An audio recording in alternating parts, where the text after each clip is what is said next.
1 second. And I was typing something on here, but my computer went crazy on me. And I wanted to show something to begin with. We're in chapter 15, which is a much shorter chapter. So that helps us not have to be worried as much about time here. We're going to be a little less pressed for time tonight because chapter 15 is only 8 verses. All right, let me see. Let me start this and get my clicker.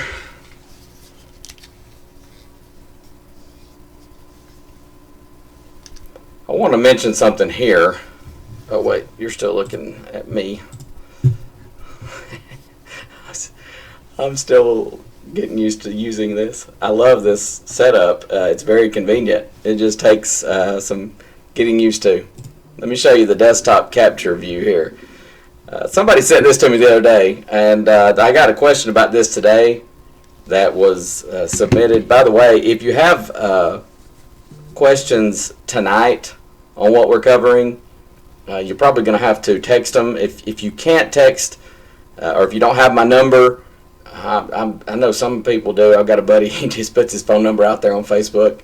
I know you can block people and stuff, but I don't know, it just feels odd to me. So if you don't have my phone number, message me on Facebook Messenger because I'll see that easier than trying to sort through all of the comments here on Facebook Live, because sometimes it's hard for me to go through all these and see, because sometimes it's popping up, so-and-so is watching, and sometimes it's just, hey, the sound's good now, or the sound's not good. So, and by the way, if I freeze up, somebody let me know, because I may need to try to restart. And Brian and I were talking, and if worst comes to worst, I can go in the auditorium and we can do something there if we have to. And then I'm going to try my best to figure out why I'm eating up so much of the computer's processor just with this one program. I don't know why it's doing that. But anyway, so if you have a question or something, question or comment, text is the best way.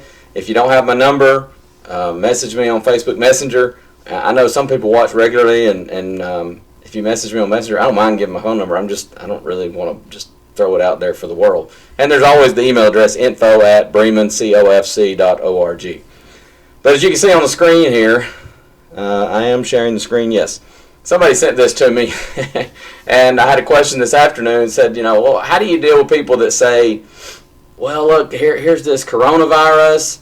It shows that we're in the end times. It's signs of the end and so on. And here you see, using the numbers to letter thing, corona, C, and the number for C, of course, is the third letter of the alphabet. O is the 15th and so on. And you add those up and you get 66, and you add up, corona is 6 letters, and so 6 plus the 6 and 6 is somehow supposed to be 666.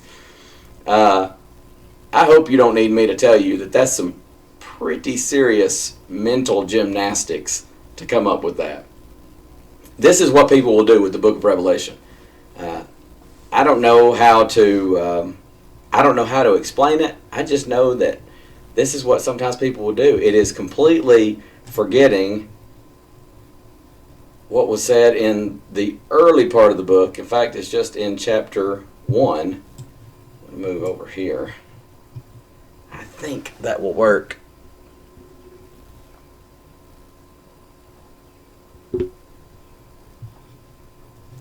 You know what? I think I know what might be using up a lot of CPU. Let me try. Well, no, it still says I'm having people saying they're having trouble. Maybe that'll help a little bit. I just closed some tabs on Google Chrome. Let me close this window and let's get to. I'm sorry, y'all. Y'all just bear with me. I don't know why it didn't do this the first time we streamed the class, and so I don't know what has changed that's making it want to use so much processor, but we'll get through it. Revelation 1. People that want to say things like, oh, Corona adding up to 666. Remember the very first verse. Things which must shortly come to pass. Revelation is not about a virus that the world is dealing with in 2020. It's about things that were going to happen to those people in that time, things that had to shortly come to pass. Now, there are some things that extend out beyond. You'll see judgment scene and things like that, and picture of heaven. But it is written about things that would shortly come to pass. This is said several times within the book. And we talked about this in Revelation 13. The sign of the mark of the beast. What is it, verses 15 through 18 here? The number of the beast is the number of a man. I don't know if that's big enough. I hope it is. My font size won't go any bigger. But it's the number of a man, not the number of a virus or a sickness or something like that. So I wanted to mention that because somebody had asked about it and somebody sent me that picture. And it may just be somebody being humorous, but there are people that will take that seriously and say, okay, well, there you go, Corona, mark of the beast, coronavirus, signs of the end. Well, the mark of the beast had nothing to do with the end of time. That was specific introduction of the Roman Empire, as you recall. We were talking about that just some last week and in our class before that. There's another image here that somebody sent me that I thought was funny. Not as much in a ha-ha kind of way, but just it just makes you shake your head, and I wish people would not do this. But anyways, disease and coronavirus, a plague of locusts in Africa. This fella says, I'm an atheist, but I'm still sitting here sweating as a firstborn son. I don't even know what that means. Did Revelations say the end of the world would be signaled by trumpets or by Trump Pence? Asking for a friend. I'm pretty sure this was meant to be humorous. However, there are people, and I think somebody else sent me something. I don't still have it. It was a video, anyways. I'm not sure if it would play right, but somebody else sent me something that was saying it was a person seriously saying, look, here's plague and disease, and this is a sign that these things come to pass in the Bible. And some people say in Revelation, by the way, somebody asked me today, were we studying Revelations tonight? And I said no, but we are going to continue our study of Revelation. Y'all know that's kind of a pet peeve of mine, the Bremen folks do, when people say Revelations, because it's singular, of course, Revelation, the revelation to John. But Revelation does not say that the end would be signaled by trumpets. If you recall, we studied that section, and the trumpets were warnings. They were not signaling the end. So, again, bear that in mind. So that brings us to chapter 15. I'm hesitant to even try this because I don't know what's going to happen with my crazy CPU usage. But I'm going to try this. I need somebody to text me and let me know how this works. Somebody preferably who's watching Facebook, because the YouTube stream is much more behind. But there is a song. I told you before there are several songs that are taken from the book of Revelation, or at least have that as the background. But there's one here. This is a congregational singing. It was led by Ray Walker. If you ever listened to there's some CDs where Ray Walker led singing. He's been dead for a number of years, but tremendous singer and song leader. And so I'm going to try this. But somebody text me and let me know if the audio comes through. And I wanted us to be able to sing this when we studied it. Last week was when we studied chapter 14. This on Zion's Glorious Summit. That song comes from chapter 14. So since we couldn't sing it, I thought, well, I'm going to look it up and see if I can get it to play through here. This congregational singing. So I'm supposed to be full screen, but there we go. I have to turn my volume down, so that's why I need somebody to let me know if it works. So here we go.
Okay. Everybody said that came through okay, so I hope it did. I love that song. In fact, I'm really bummed that I didn't get to listen to it along with you. I know you're all very thankful that I didn't sing along with it. So let's get started in chapter 15. I'm going to grab my... Where did I put my clicker? Here we go.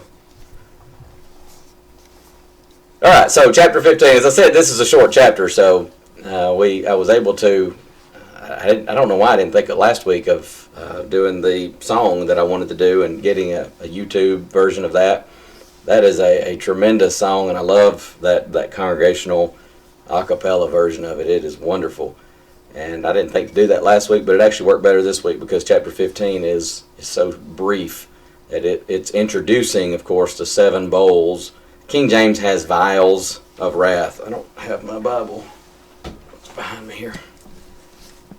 I'm going to switch to where I can be down here in the bottom. So Revelation chapter 15. Let's go ahead and turn over there.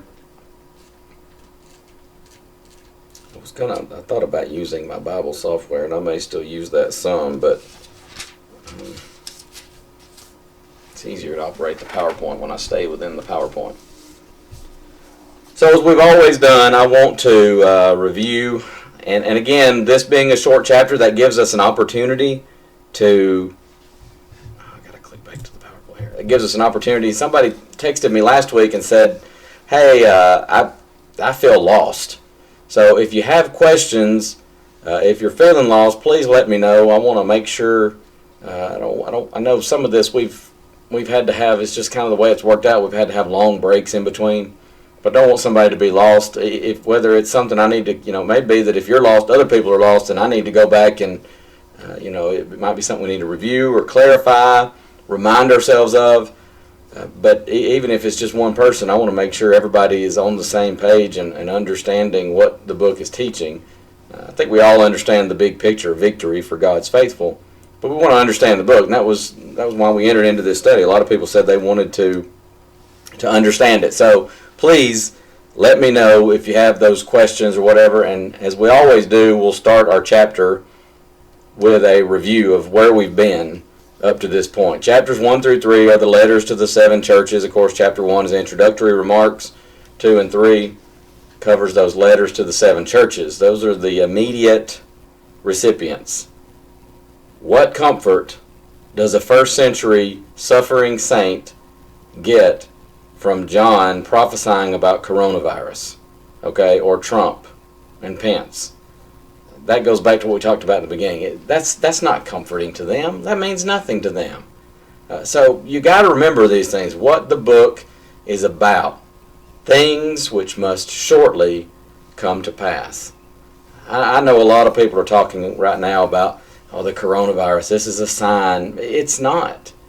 This is, there are things that are going to happen, good things, bad things, that are going to happen from now until the end of time. Because there are people on this earth, and sometimes you have things even like a disease, like a virus, that's a result simply of sin being in the world.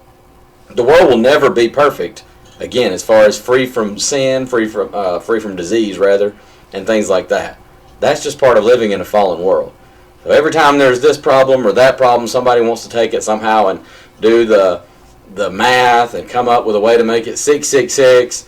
I've told the congregation, the Bremen folks before, I had a buddy in high school, and he was sitting there one day, we're at his house, just a bunch of us guys hanging out, and he starts telling me, man, there's this supercomputer. Man, we couldn't even imagine a supercomputer back then, and now here I am, live streaming from my office. We couldn't have even imagined something like that when I was 17, 18 years old, but he was talking about this supercomputer. I think he said it was in Europe somewhere.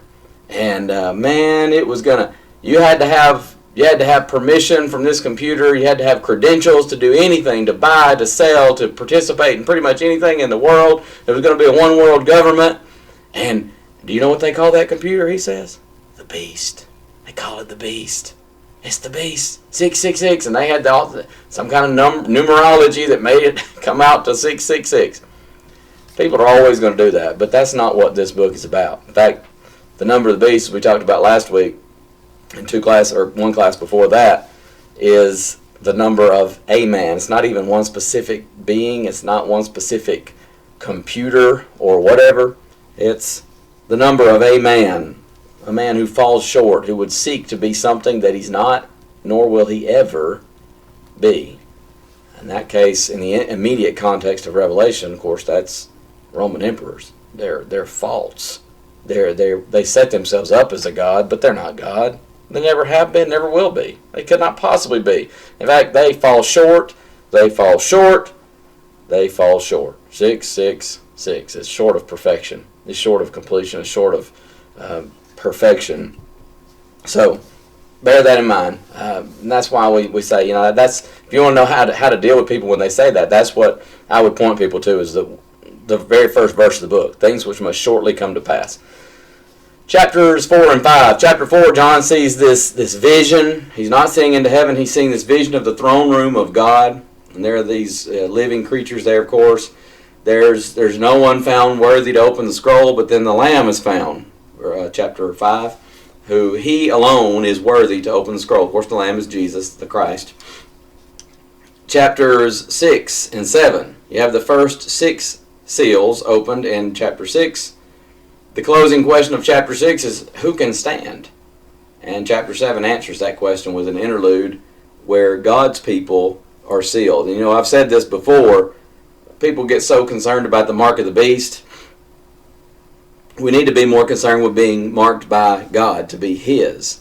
God's mark was not a literal mark. It was not some kind of physical token. It was spiritual devotion. I think that's what the mark of the beast is, most likely as well, and we talked about that last week. Chapters 8 and 9, the 7th seal is opened. And then you have the first 4 trumpets that sound. And, of course, trumpets 5 and 6 in chapter 9, which are the first 2 woes. You have an interlude, which goes from 10:1 through 11:13. This is a measuring of the temple, the 2 witnesses that would be mistreated, but, of course, they were raised up, resurrected by the Lord, and called up into heaven. And then the 3rd woe in the last part of chapter 11. Chapter 12 is the woman and the dragon. The woman, of course, representing God's faithful from both covenants, both testaments, we would say, Old Testament and New Testament. And they're now one redeemed group of people. It's not to say that they're not distinct, Old Testament saints and New Testament saints, but they're one in Christ. So the woman and the dragon, of course, the dragon seeks to kill the woman, the dragon being Satan. Chapter 13, you have these 2 beasts. One rises from the sea, one from the land. The sea beast being Rome, and particularly emperors, of course, and then the beast out of the land, out of the earth, being what we would say probably best described as the emperor worship, the system or the cult of emperor worship. Chapter 14, this is what we talked about last week, righteous judgment. There were warnings from these angels, followed by a reaping of the harvest of the earth. And then, of course, where we are tonight, chapter 15, these are the 7 bowls. Again, the King James has vials. Most versions have bowls. We'll talk about the meaning of that word in the Greek when we get there. You can only divide this chapter up into the first 8 verses. It's only 8 verses, so there's not really more than one division. These angels are introduced, and then they begin to pour out these bowls of the wrath of God in chapter 16. I thought about going ahead with, trying to move quickly through chapter 15 tonight and then go on into chapter 16 some, but sorry, my mouth is very dry, and coffee is just wonderful. So I thought about trying to go into chapter 16 some, but I thought, I want to keep it one chapter. We've got, if we keep on schedule, one chapter a week, we'll finish the book. So I wanted to do that, and that also lets me slow down a little bit because, like I said, somebody told me last week they felt lost. So I thought, well, maybe I'm moving so fast or trying to cover so much. Maybe I went too in-depth last week, and so I want to make sure everybody stays with me. So this week we're not covering nearly as much, just 8 verses. Last week we tried to cover 20, and we reviewed a lot in chapter 13, and I probably reviewed too much last week, but I felt almost compelled to do that because I knew it had been so long since we had been together for this class. But anyway, so here's chapter 7, the 7 bowls of wrath. You have these angels introduced. They'll begin to pour out the bowls in chapter 16. Let's dive right into chapter 15, the first verse here.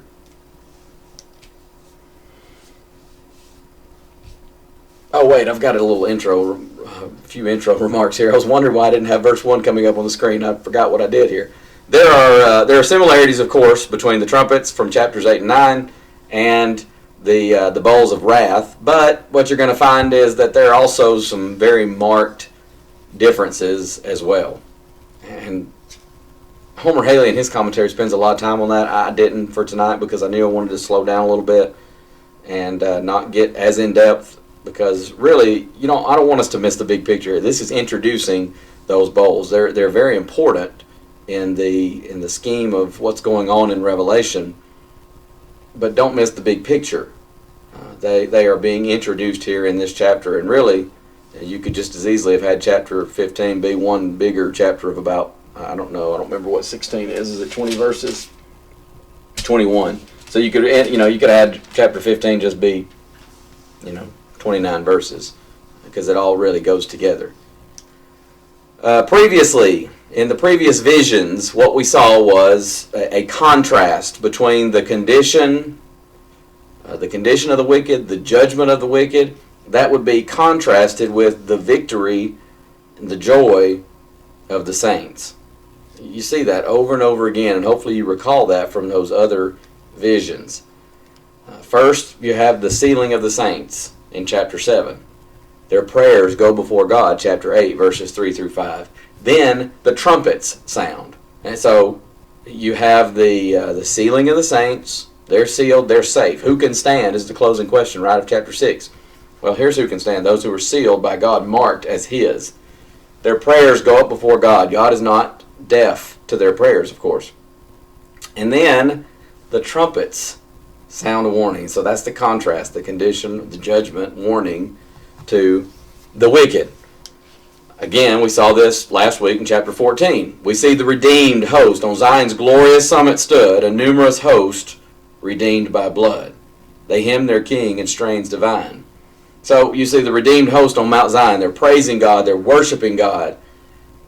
Then you hear the angels' voices. There's warning, and there's judgment, of course, a reaping of the earth. There's a stark contrast there. Here, we're going to see victorious saints standing on a sea of glass. In fact, the song "Holy, Holy, Holy," it's a little bit different. Some songbooks used to have it casting down their golden crowns around the crystal sea. And in our new paperless hymnal, sometimes it trips us up a little bit. I still sing it the old way sometimes, because in the new paperless hymnal it says casting down their golden crowns around the glassy sea, which is a little more in line with what the text actually says. So they're standing on this sea of glass, they're praising God, and then the contrast, the bowls of wrath are poured out, and you see the condition, the judgment, the condition of the wicked, and judgment upon the wicked. So, keep that in mind. This is a characteristic of apocalyptic writing, presenting various scenes, conditions from different viewpoints. You see this many times in apocalyptic literature. Now, ready for verse 1. A great and marvelous sign. John says, "And I saw another sign in heaven, great and marvelous, 7 angels, having the 7 last plagues, for in them is filled up the wrath of God." John says, I saw a great, how did he word it? Great and marvelous. Another sign in heaven, great and marvelous. Sometimes I'm going to say things as it's worded in the ASV. I pull up usually my Bible software, and I've got the ASV up as parallel with the King James, studying them together. And so sometimes I'm just going to mix them together, and I'll try to be careful about that. But this is the third time John has seen a sign. This is a Greek word, semeion. He's seen a sign in heaven 3 different times. If you recall, the other 2 are in chapter 12. Chapter 12, verse 1, chapter 12, verse 3. It's called wonder in chapter 12. It's how the King James has it. I saw, how does he word it? There appeared a great wonder in heaven. In verse 3, there appeared another wonder in heaven. So another connects this sign with the first 2. If you remember from last week, what I'm going to say, alos, or alos, in the Greek, it means another of the same kind. In each instance, the sign is seen from heaven's viewpoint. The 7 angels introduced here, but they're not going to actually appear again until, we're not going to really have much to do with them until verse 6. So it's not that much later, but they're just kind of introduced here. These plagues are presented as last because in them, as he says in the ASV, is finished the wrath of God. The word finished is from the Greek word teleo. It's a form of teleo. The word teleo means to accomplish, to fulfill. It's kind of like a finish line, a goal. If you're running a race or whatever, it might be a race of cars or runners, whatever, but there's a finish line. You're always working toward the finish line. And you see this in Romans 10:4. Christ is the end of the law. It's not saying, Jesus says, I didn't come to destroy the law. I came to fulfill it. And that's what the meaning is in Romans 10:4. Christ is the, I think it's telos there, telos, but it's from that verb teleo. It means Jesus is the finish line for the law of Moses. The law of Moses came right up to Christ, and when Christ ushered in the new covenant, the old law is done. That's what it was pointing toward. That was its finish line. When you get to the finish line of a race, you don't keep running, do you? That's it. That you've reached the point you were going for. And so that's the idea here. But in these plagues is finished the wrath of God. The wrath of God reaches its finish line here in these plagues. Verse 2. And I saw, as it were, a sea of glass mingled with fire, and them that had gotten the victory over the beast, and over his image, and over his mark, and over the number of his name, stand on the sea of glass, having the harps of God. So here's this glassy sea. Seems almost certain to be the same glassy sea as the one introduced in chapter 4, verse 6. I'm not going to go back and recover that, but we talked about that in chapter 4 when we were studying that particular chapter. The difference here, of course, is the sea is mingled with fire. Which brings the question, people are going to ask, what is the significance of the fire? Well, what does that mean? Well, is it the fire of judgment that is about to fall? Or some people say maybe it's the fire of judgment fallen upon the world, and that even affects sometimes the saints. Some people might say it's the fiery trials through which the victors had emerged, these victorious saints here in chapter 15. Well, I think it could be any or all of these. However, the reference to the victory over the beast and his image, that seems to me to indicate this refers to trials that are endured. Their faith had been tested by the fiery trials through which all of God's victorious saints must pass. Now, it may not be the same kind of trial. It may not be somebody saying you've got to say this person is God or you're going to lose your life. It may not be that necessarily. But there are fiery trials that will take all of us, and we must pass through those if we hope to have eternal life. They admonish them, Barnabas and Paul, they would admonish early Christians that through much tribulation we must enter into the kingdom of God. There's a passage over in 1 Peter chapter 1 and verse 7. And Peter here, he says that the trial of your faith being much more precious than of gold that perisheth, though it be tried with fire, might be found unto praise and honor and glory at the appearing of Jesus Christ. So faith has to be tested through fire. And that's something that we all must go through. It may not be exactly the same as what these saints went through particularly, but there are tests of faith for all of us. But their faith had been tested by fiery trials, and they had come through victorious. And so John says these are people, they got the victory over the beast. The world said, who can stand against the beast? Who can make war with the beast? God says, I can, and I will emerge victorious. And the beast was defeated. They got the victory over the beast, over his image, over his mark, over the number of his name. And so they're standing there, and they're singing this song of Moses and the Lamb. They have these harps of God to join this song. Now again, this is a vision. These are not literal harps. There's not a literal sea of glass mingled with fire. This is a symbolic thing to indicate what's going on. In verses 3 and 4, we learn about this song of Moses and the Lamb. They sing the song of Moses, the servant of God, and the song of the Lamb, saying, Great and marvelous are thy works, Lord God Almighty, just and true are thy ways, thou King of saints. Who shall not fear thee, O Lord, and glorify thy name? For thou only art holy. For all nations shall come and worship before thee, for thy judgments are made manifest. Well, there seems to be better evidence textually for the end of verse 3 to say, thou King of nations, instead of King of saints. In fact, there's, I didn't print me a cheat sheet today, so I'm going to go on my Bible program here on my phone.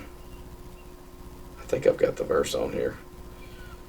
I want to say it's Jeremiah 10:7. Yes. And I may... Yeah, I'm getting ahead. Let me just do this first. So, the Song of Moses and the Lamb is sung by victorious overcomers of the conflict that was referenced in verse 2. These are the ones who overcome the Lamb. In other words, nobody overcomes the Lamb. They've overcome the beast and his image and the mark of his name. So, they've overcome the beast, and so these are the ones in verse 2. They're singing the Song of Moses and the Lamb. The song is one of praise to God. It's praise to Jehovah, praise to the Lamb. When it says of Moses and the Lamb, this supports the position that we said in chapter 12, verse 1, where the woman is the faithful of both testaments, now united under Christ, united in Christ Jesus. The Song of Moses, of course, looks back to Exodus chapter 15. After they crossed the Red Sea, they sang this song of victory. You know, God's servant, we don't have time. Boy, I wish we could talk a lot about typology here, the typology of Moses and Jesus. But God's servant Moses, he delivered his people from captivity. It was a physical captivity. Jesus, the antitype, Moses is the figure, Jesus is, or Moses we might say is the shadow, Jesus is the substance. Jesus delivered his people from captivity, but it's a spiritual captivity. And you shall know the truth, John 8:32, and the truth shall make you free. Moses delivered his people from Pharaoh. Jesus delivers his people from Satan. Deliver them who through fear of death were all their lifetime subject to bondage. Hebrews chapter 2. I want to say 15. It's in there. It's in chapter 2, I promise.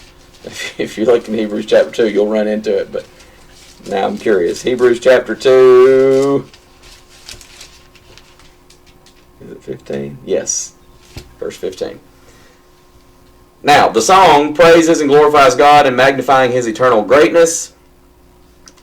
Verse 4, I mentioned this, Jeremiah 10, verse 7, where it talks about, it seems to be more accurate at the end of verse 3, King of nations.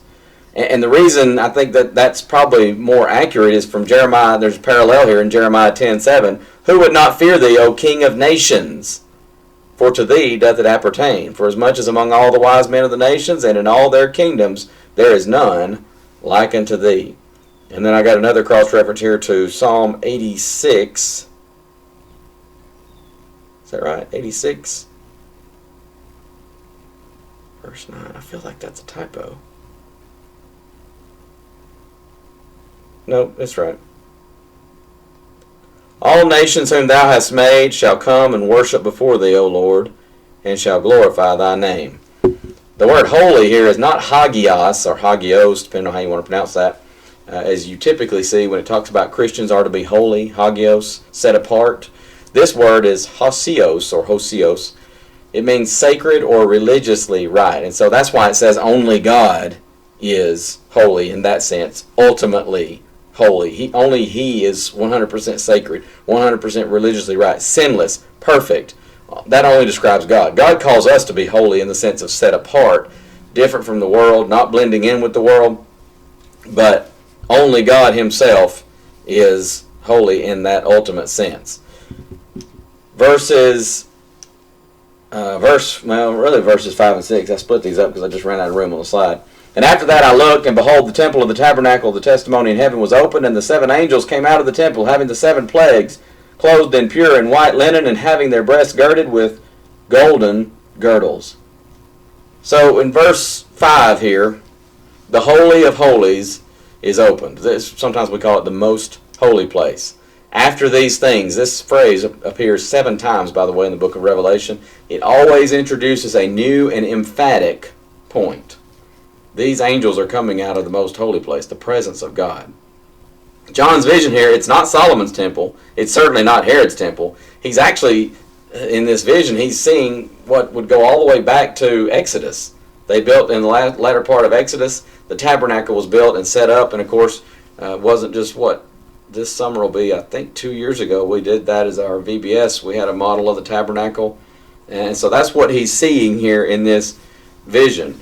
This tabernacle that was portable tent of worship that was built during the time of Moses. It's called the tabernacle of the testimony, as was the tabernacle set up by Moses, of course, because within the Holy of Holies, or the most holy place, however you want to word that, was the Ark of the Covenant, which represented God's presence. And within the Ark of the Covenant was what they often simply refer to as the testimony. It was the law, the tables of the law. So this is representing something that is happening, coming out from the very presence of God. Previously, John had seen the sanctuary open, the very Holy of Holies, open up to reveal the Ark of the Covenant, which again is the seat of God's laws. This is the seat, the very center of God's instruction for all mankind. So he saw the Ark of the Covenant, but here in chapter 15, the sanctuary is opened for the angels of his judgment to come forth. They are coming, though, from the very presence of Almighty God in the most holy place. Verse 6, we already read that. The 7 angels here come forth. The angels come forth from the very holiness of God, for, as Psalm 97 verse 2 says, righteousness and judgment are the habitation of his throne. Everything God does is right, but judgment also is the very seat or habitation of his throne. So these angels, again, are coming from the very presence of God. There is question as to whether they are, I've got a typo there, clothed, is what it should say, in pure and white linen, as the King James says, or precious stone, as the ASV says. Brother Haley in his commentary has a little bit more discussion on this. I'm just going to kind of sum it up by saying that there's textual evidence for both, but linen seems the preferable translation, and it just makes the most sense when you think about it. Clothed in precious stone doesn't make as much sense. White linen would make sense because white indicates purity. It indicates holiness. The golden girdles, by the way, that they're clothed with would seem to indicate a high rank. And if you recall from our study of angels and demons, this was, I don't know, it's probably been 2 or 3 years ago. We studied this on Wednesday nights. But angels do seem to have rank. So it would seem to indicate these angels are of a high rank, and they're entrusted with a very weighty, very important mission from God, pouring out these bowls of wrath, or these vials of wrath that are the last plagues, for in them is filled up the wrath of God, as verse 1 says. That's a very important assignment, and so they are entrusted with that. Now let's go to verse 7. You have a living creature who's going to give the 7 angels 7 bowls. One of the 4 beasts gave unto the 7 angels 7 golden vials full of the wrath of God who liveth forever and ever. And I'm going to go ahead and read verse 8, and we'll just run right into that when we finish this, talking about this verse. And the temple was filled with smoke from the glory of God and from his power. And no man was able to enter into the temple till the 7 plagues of the 7 angels were fulfilled. It's not revealed which creature, by the way, these was referring to the living creatures that we met in chapter 4. We studied that. It's not revealed which one of these living creatures, there were 4 of them, by the way, it's not revealed which one was commissioned to do this, or why just one, why not all of them. We're not told any of that, so it would be fruitless to speculate. Vial in the King James, of course, is translated bowl in the ASV. I had the ESV pulled up, but I don't have it right now. Actually, I've got an ESV right here behind me. I've been reading through my daily Bible reading this year. It's in the ESV. So I'm just curious to see what the ESV says. I'm positive it's going to be bowls. Verse 7, golden bowls, yes. So almost every version I've seen besides King James says bowls. But the Greek word is fiale. It's a broad, shallow vessel or a deep saucer. It's distinguished from cup, which you may remember chapter 14, verse 10 we talked about last week. The same shall drink of the wine of the wrath of God, which is poured out without mixture into the cup of his indignation. This word fiale is distinguished from cup, which is exclusive. Cup is exclusively a drinking vessel. This word fiale in the Greek is used 12 times in the New Testament. Only in the book of Revelation. The 4 living creatures and the 24 elders, chapter 5, verse 8, had golden bowls full of incense, which of course are the prayers of the saints that were offered to God. So we've seen this word, this term, used already in the book of Revelation in chapter 5, verse 8. And so these 7 angels come forth from the presence of God with bowls full of the wrath of Almighty God, and they're awaiting instruction from God as far as emptying them. Now, I mentioned the trumpets earlier. We were talking about that with the nonsensical statement of the fellow who was sweating like a firstborn son. I still don't know what that means. I just, every time I think about that, I'm trying to figure out what, I don't understand. But anyway, the trumpets, he referenced the trumpets and those being signals, a sign of the end of time. They're not. You have the seals, the 7 seals, you have 7 trumpets, and you have 7 bowls. But here's something that a commentator named Linsky, he observed this. The 7 seals revealed. They revealed something. And again, I'm not going to go back and reteach all that material. We don't have time anyways. But the 7 trumpets announced and gave warning. But when you get to the 7 bowls, you see execution of God's wrath. And that's one of those stark differences, by the way, with the 7 trumpets. I keep wanting to say seals. With the 7 trumpets, a third of the earth was affected. Well, the bowls, we're going to see a lot more than that affected when they are poured out. And then verse 8, the temple is filled with the glory of Almighty God. The smoke may be a sign of God's glory in action. In Exodus 19, verse 18, I'm going to throw some cross-references out here, and I'm going to look them up very quickly so I can just read them. And Mount Sinai, this is Exodus 19:18, and Mount Sinai was altogether on a smoke because the Lord descended upon it in fire. And the smoke thereof ascended as the smoke of a furnace, and the whole mount quaked greatly. So this smoke here in chapter 15, verse 8, may be a sign of God's glory in action. That's what it was in Exodus 19:18. It may indicate God's anger in judgment. Here's a verse from Deuteronomy 29, verse 20. The Lord will not spare him, but then the anger of the Lord and his jealousy shall smoke against that man. And all the curses that are written in this book shall lie upon him, and the Lord shall blot out his name from under heaven. So that's the smoke of God's judgment. Psalm 18, verse 8 is another verse. 18:8. There went up a smoke out of his nostrils, and fire out of his mouth devoured. Coals were kindled by it. It's talking about God coming down in judgment. And then, of course, Psalm 74, verse 1. O God, why hast thou cut us off forever? Why doth thine anger smoke against the sheep of thy pasture? So it may indicate God's anger in judgment. Or third, it could indicate a token of God's favorable protection. Favorable protective presence, rather, for his saints. Here's a verse, Isaiah, if I can find Isaiah 4, verse 5. And the Lord will create upon every dwelling place of Mount Zion, and upon her assemblies a cloud and smoke by day, and the shine of a flaming fire by night. For upon all the glory shall be a defense. And you recall when Israel wandered through the wilderness, what led them and protected them by day was a pillar of cloud, very much like smoke. So all of these are options. You may recall that smoke filled the tabernacle when it was completed. Exodus chapter 40, very last chapter of Exodus. What is it, verse 34? Then a cloud covered the tent of the congregation, and the glory of the Lord filled the tabernacle, and Moses was not able to enter into the tent of the congregation, because the cloud abode thereon, and the glory of the Lord filled the tabernacle.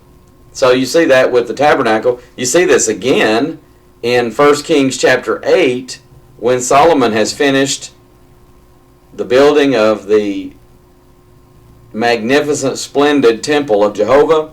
It came to pass, 1 Kings 8:10, when the priests were come out of the holy place, that the cloud filled the house of the Lord, so that the priests could not stand to minister because of the cloud, for the glory of the Lord had filled the house of the Lord. So very familiar language here. representing God's presence being there. But I think there's also something else, and that is that here, until the 7 bowls are finished, no one could enter the temple. I like what Homer Haley says on page 324 of his commentary. The smoke from his glory was being vindicated by the smoke of his anger, demonstrated in expressions of his great power. And then he mentions another quote from a different commentator, and then he finishes up that paragraph with this: no intercessions can change the determinate counsel of God, but when it is fulfilled, we can then see clearly that which is now obscured. And so it may be a little bit of all of these. The smoke from his glory is vindicated by the smoke of his anger, the smoke of his judgment. But there's also the protective smoke over his people. They're not going to be lost in all of this. And so maybe a little bit of all of those things here in chapter 15. And when we get to chapter 16, what you're going to find is the 7 bowls of wrath are going to be poured out. That's chapter 15.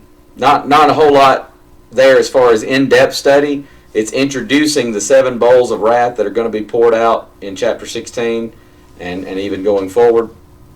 Questions or comments at this point? We started a little bit late, so we're actually finishing just a little bit early. As I said, text is probably the best way to do that, or Facebook Messenger. And you may be thinking, I just want Chad to be quiet and end this so I can go eat supper or watch my favorite TV show or something. And you say, I want him to maybe answer a question next week. That's fine. Text me something for next week. You can always, the email address is on the screen here, info@bremencofc.org. Or you can send me a message on Facebook Messenger, or you can text me. Any of those. I also have my personal email address, chad@bremencofc.org. But if you send the email address to there, info@bremencofc, it comes to my personal address, so it'll forward to me either way. Nothing else? Is everybody? Are you staying with us? Are you keeping up? I don't want to lose anybody along the way. And if you don't want to, if you say, oh, I don't want to tell everybody I'm lost, whatever, please let me know if you're not getting it. If there's something that you say, I'm lost, I've been lost since this chapter, let's talk about it, because this book is tremendously encouraging. I love it. I love this study. I tell people I feel drained after I teach it. I feel drained after I study it and put together my notes and all that. But I love it. The other day, one of my children said something about, I can't stand that like Dad can't stand the book of Revelation. And I said, whoa, time out. I don't not like the book of Revelation. I said, that study wears me out, but I love it. I'm loving the study.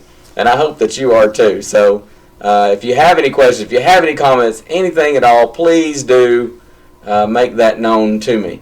I'm going to leave us because I know there's a delay on YouTube. And so what I'm going to do is I'm going to close out with a song, another song from YouTube. And this is, I think, taken somewhat from the book of Revelation. Let's see if I can get full screen to come up. It's a song, you're probably familiar with it. It's called Victory in Jesus. Again, the Lord's invitation is always open. If you have a spiritual need, take advantage of the email address. Contact me through Messenger, through text message, through phone call. You can always call the building. Miss Joyce is not here as often. I'm here a pretty decent amount because I'm right next door.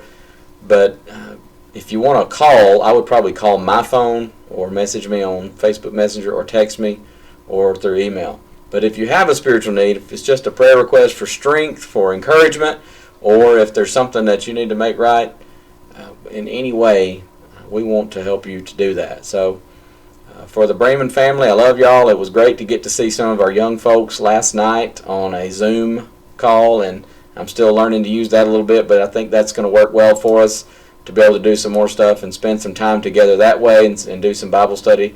I love y'all. I miss y'all, and hopefully get to see y'all soon. So I'm going to cut over to the song, and I'm going to play that to its entirety, and then I will cut the live stream. Let me turn my speaker down here.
What is the